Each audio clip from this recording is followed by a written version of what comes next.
Hi everyone, this is the Gospel of Salvation. The Bible says in John chapter 3 verse 16, For God so loved the world that He gave His one and only begotten Son, that whosoever believes in Him shall not perish but have eternal life. The key word is to believe.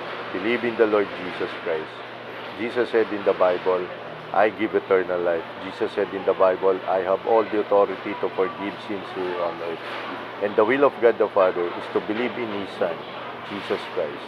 God loves you so much, right here, right now. Come back to God, return to God, repent and ask for forgiveness. He will forgive you because He loves you so much. And like me, I'm a big sinner.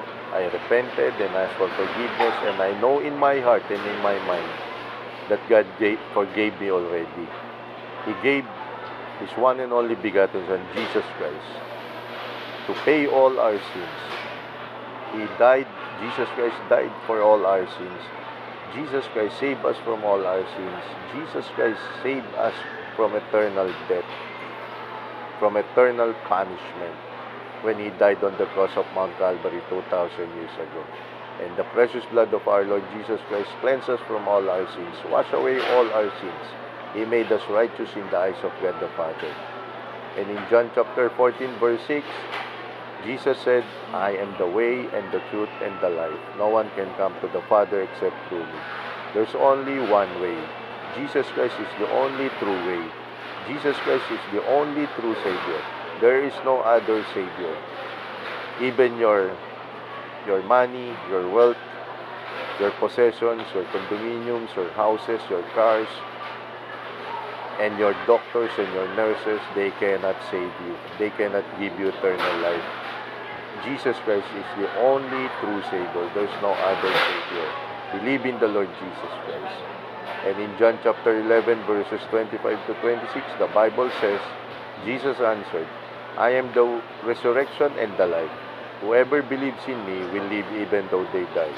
And whoever lives by believing in me will never ever die. Do you believe this, Martha? Jesus Christ was talking to Martha in that verses. The resurrection power of our Lord Jesus Christ is our guarantee and hope that we have eternal life. When Jesus Christ died on the cross of Mount Calvary 2,000 years ago, on the third, He was buried, and on the third day, He rose again. He was risen, He was alive, He resurrected. That's the resurrection power of our Lord Jesus Christ. That's the guarantee and assurance that we have eternal life. And Jesus Christ defeated death. Jesus Christ conquered death. Jesus Christ defeated Satan, the enemy, by dying on the cross, and on the third day He rose again. He was alive, He was risen, He resurrected. He defeated death, He defeated Satan, He conquered death. Amen.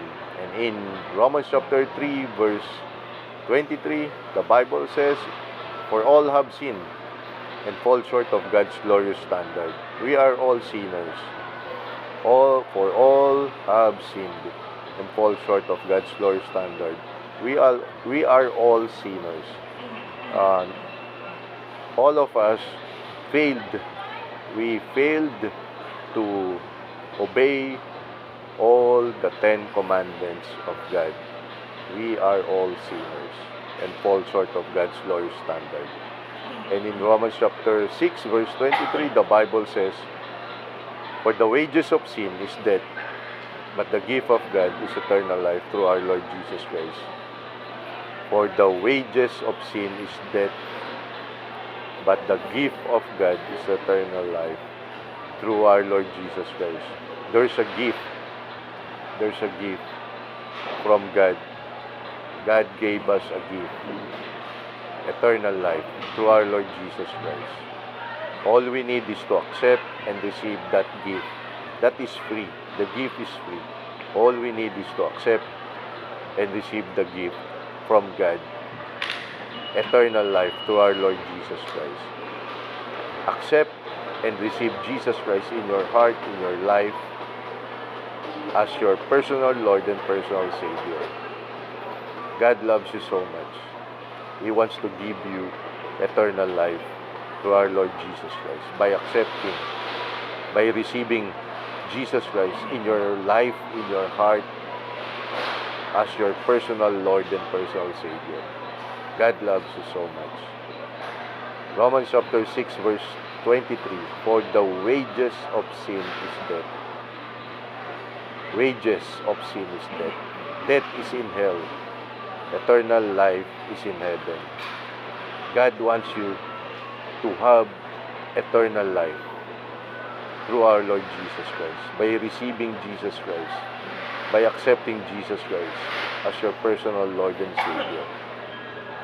And in Ephesians chapter 2 verses 8 and 9, for it is by grace you have been saved through faith.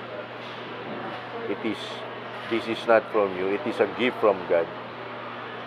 It is not by work, so no one can boast. Ephesians chapter 2 verses 8 and 9, for it is by grace you have been saved through faith. It is not from you, it is a gift from God, not by work, so no one can boast. We are saved by grace, the love of God, the grace of God. We don't deserve to be saved, but God loves us so much. We are all sinners, but God loves us so much. And He wants us to have eternal life through our Lord Jesus Christ. For it is by grace you have been saved through faith. It is not from you. It is a gift from God, not by works, so no one can boast. God loves us so much. By His grace, we have been saved through faith. By believing in the Lord Jesus Christ, by accepting Jesus Christ as our personal Lord and personal Savior, we have eternal life. The Bible says that when you confess with your mouth that Jesus is Lord, you are saved. And when you believe in your heart that when Jesus Christ died on the cross of Mount Calvary 2,000 years ago, if you believe in your heart that He was risen on the third day, He was alive, He resurrected, you are saved and your household will be saved. God loves you so much. Come back to God. Repent and ask for forgiveness. He loves you so much. He will forgive you. He will forgive you. To God be the glory. To God be the glory. To God be the glory. God bless you.